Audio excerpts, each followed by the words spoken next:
नमस्कार प्यारे बच्चों। आज हम टेंस के बारे में जानेंगे।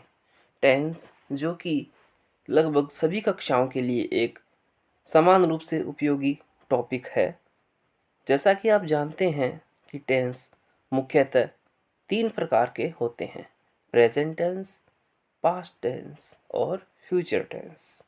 टेंस जिसे हिंदी में हम काल या समय भी कह देते हैं, और इसके जो 3 प्रकार है कौन कौन से हैं। पहला है प्रेजेंट टेंस। प्रेजेंट टेंस का हिंदी अर्थ यदि हम समझें तो वर्तमान काल, जो फिलहाल चल रहा है। दूसरा है पास्ट टेंस यानी कि भूतकाल, जो बीत चुका है। और तीसरा है फ्यूचर टेंस, जो कि भविष्यकाल जिसे हम हिंदी में उच्चारित कर सकते हैं, या जो वर्तमान से आगे की जो स्थिति है उसे भविष्यकाल कहते हैं। तो 3 टेंस के बाद में मुख्यतः हम आज प्रेजेंट टेंस के बारे में जानेंगे।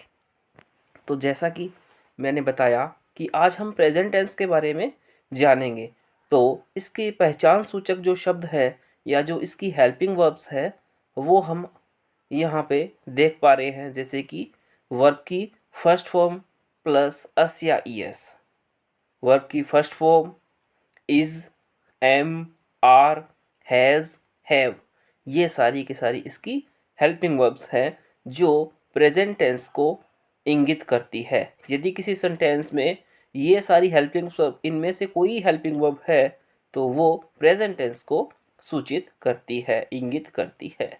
तो आइए जानेंगे किस प्रकार से इनका यूज़ कहाँ कहाँ और कैसे होता है।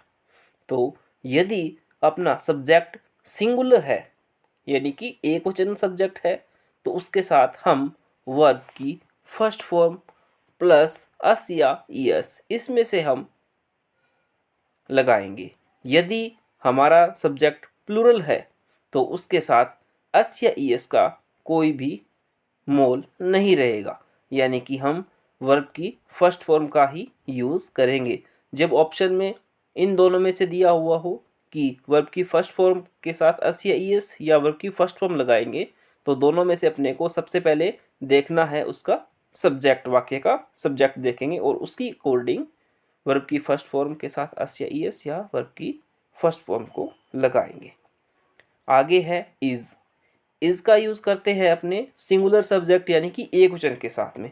एक वचन में जैसे कि ही, शी, इट और किसी का नाम होते हैं, तो ये सारे एक वचन के कर्ता है, इसके साथ हम इज का प्रयोग करते हैं। इससे आगे है एम।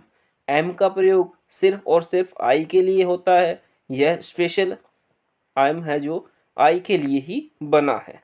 आर। आर का प्रयोग करते हैं अपने प्लूरल सब्जेक्ट यानी कि बहुवचन के जो कर्ता हैं, जैसे कि you, they, we, children, people, या फिर दो नाम जब एक साथ है तो वो बहुवचन के कर्ता हैं और इनके साथ हम आर का प्रयोग करते हैं। इसके बाद में है हैज और हैव।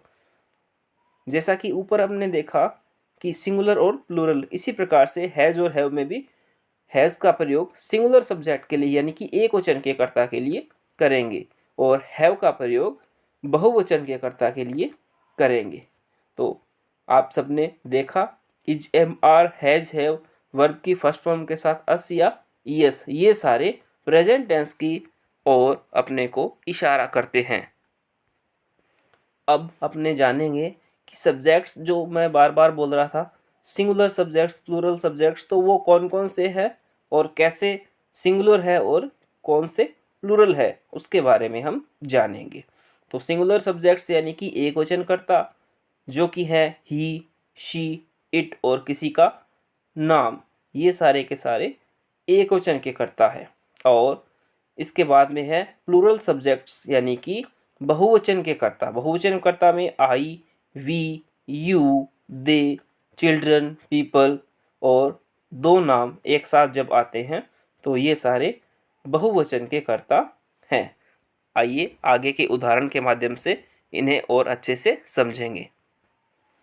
अब जैसा कि देख पा रहे हैं, फर्स्ट क्वेश्चन है काऊ डैश अस मिल्क। अब काऊ अपने को देखना है कि सेंटेंस में जो इसका सब्जेक्ट है वो सिंगुलर है या प्लूरल है। तो काऊ सिंगुलर सब्जेक्ट है, इसके लिए अस या ईएस वाला जो वर्ब है वो यूज़ करेंगे। तो काऊ गिव्स अस मिल्क, इस प्रकार से ये हो जाएगा इसका सेकंड ऑप्शन। 2 नंबर क्वेश्चन है my mother dash food in the kitchen. My mother एक वचन है, सिंगुलर है, इसलिए अपने कुक्स जो ऑप्शन होगा पहला ऑप्शन ये सही होगा।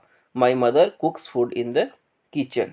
इसके बाद में तीसरा सेंटेंस है the tiger dash in the forest. The tiger एक सिंगुलर सब्जेक्ट है, इसके लिए लिव्स यूज होगा। The tiger lives in the forest. इसके बाद में चौथा है we dash to school every day. We हम जानते हैं बहुवचन का सब्जेक्ट है, इसलिए बहुवचन के साथ वर्ब की फर्स्ट फॉर्म का यूज़ करेंगे। तो इसमें सेकंड ऑप्शन है गो। तो we go to school every day, इस प्रकार से यह वाक्य बन जाएगा। पांचवा है they dash in the evening. तो दे बहुवचन है, इसलिए प्ले इसमें आ जाएगा। They play in the evening. छठा है आई के साथ मैंने जैसे बताया था कि वर्ब की फर्स्ट फॉर्म, यानी कि ये प्लूरल सब्जेक्ट में काउंट होता है, इसलिए हम इसके साथ वर्ब की फर्स्ट फॉर्म का यूज़ करेंगे। I like mangoes very much, इस प्रकार से। सातवां है ही एक वचन है, इसलिए ही के साथ आ जाएगा has. He has a bicycle. 8 number है आई हैव ए वॉच। आई को बहुवचन का सब्जेक्ट माना गया है, इसलिए हैव ऑप्शन इसमें आएगा। 9 नंबर है दे बहुवचन है, इसलिए हैव आएगा। और 10 नंबर है अमन एंड रमन हैव।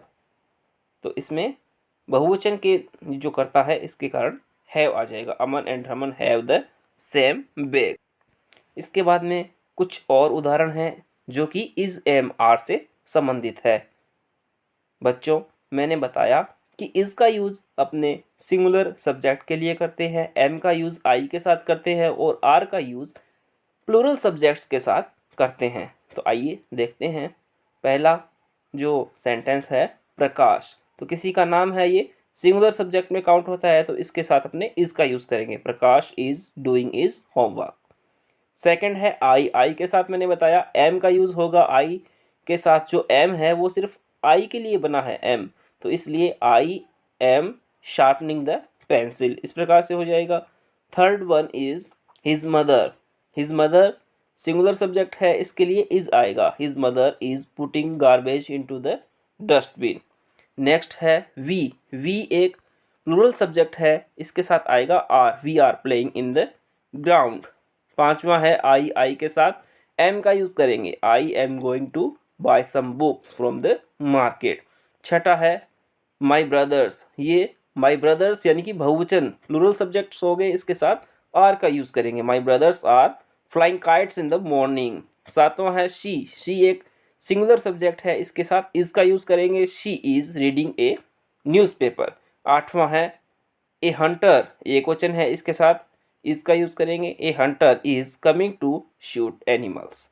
और जो लास्ट है आई के साथ मैंने पहले ही बताया एम का यूज़ होगा। I am a girl and I want to become a lawyer.